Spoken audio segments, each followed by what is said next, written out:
Fala galera, muito bem-vindos ao episódio 2 da Jornada do Motion Designer. Para quem não assistiu o primeiro episódio, basta procurar nessa página que você encontra o vídeo, beleza? Hoje a gente vai falar sobre um assunto mais do que importante: Value Graph versus Speed Graph.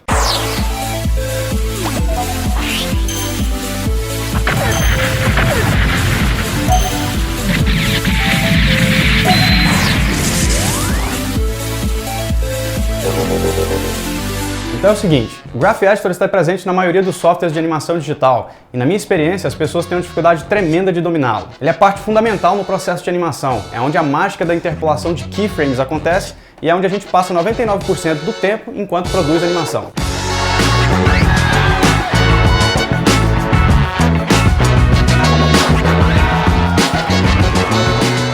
Não é fácil compreender, interpretar e dominar as curvas do Graph Editor. Algumas aplicações, como o After Effects, possuem dois tipos de gráficos, o Value Graph e o Speed Graph, o gráfico de valor e de velocidade, respectivamente. E apesar de ambos serem usados com o mesmo propósito, cada um deles mede a animação de uma forma diferente. Então qual é a real diferença entre o Value Graph e o Speed Graph no After Effects? Como decidir qual deles usar e em que situação? Bom, primeiramente é bom lembrarmos o motivo de existir o Graph Editor. Como todo mundo sabe, em animação tradicional, os frames e keyframes precisam ser criados manualmente. Já no After Effects e em qualquer outro tipo de software de animação digital, a gente só precisa criar os keyframes, deixando para o software que calcule os valores dos frames intermediários. Esse processo se chama interpolação. Mas para controlar verdadeiramente a animação, a gente precisa ter domínio sobre os valores interpolados. Esse domínio existe porque esses programas usam um tipo de cálculo chamado curva de Bézier. Entre em jogo então o Graph Editor, que é onde a gente controla essa curva.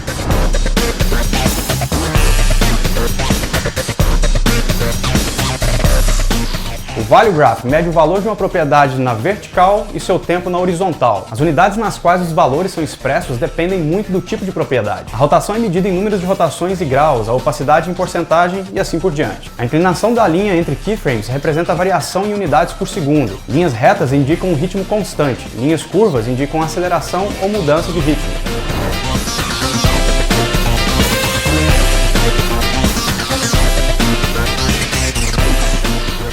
Já o Speed Graph mede a taxa de mudança nos valores de uma propriedade por segundo. As unidades medidas pelo Speed Graph também dependem do tipo de propriedade. Graus de rotação por segundo, porcentagem de opacidade por segundo e assim por diante. Comparado com o Value Graph, interpretar o Speed Graph não é tão simples. Por exemplo, no Speed Graph, o valor de uma propriedade pode estar aumentando ou diminuindo. Mas se sua variação for constante, ou seja, se a velocidade de mudança for constante, ele resultará numa linha horizontal.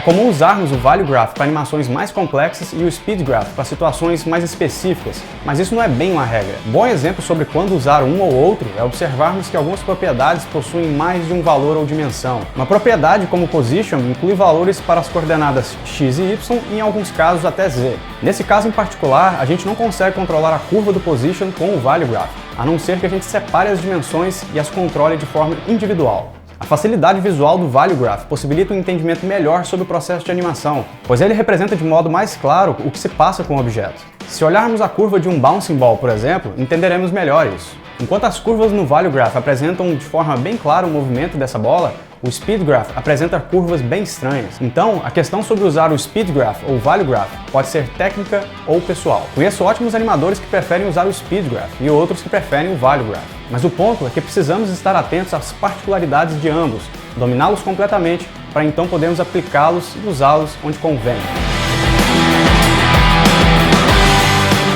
Mas aqui vai uma dica preciosa: nem todo software possui um Speed Graph. Se você trabalha com After Effects e só usa o Speed Graph, pode passar apertado quando for para o cinema 4D, onde só existe um Value Graph. Então não dependa exclusivamente de um gráfico específico. Essa escolha não pode ser apenas pessoal, por questão de gosto, ela precisa ser técnica também, e cada profissional deve escolher ao que melhor se adapta.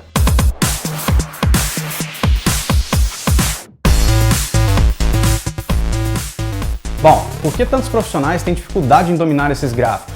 Na minha opinião, é porque as pessoas gostam de atalhos. Elas se tornam dependentes de plugins, scripts e templates. Mas vai por mim, se você quer realmente dominar a animação em qualquer software, não há como fugir desses gráficos. Só assim você terá autonomia como profissional e só assim você aprenderá animação. Essa é uma filosofia que levamos a sério, tanto em matérias do blog como em tutoriais do YouTube e no meu curso, o Motion Design Essencial. Um treinamento que vai a fundo nesses gráficos tanto no After Effects como no Cinema 4D, sem atalhos, sem muletas. Então se dediquem a esses gráficos, pois eles são a chave para vocês evoluírem como profissionais em animação. Aquele abraço e até mais!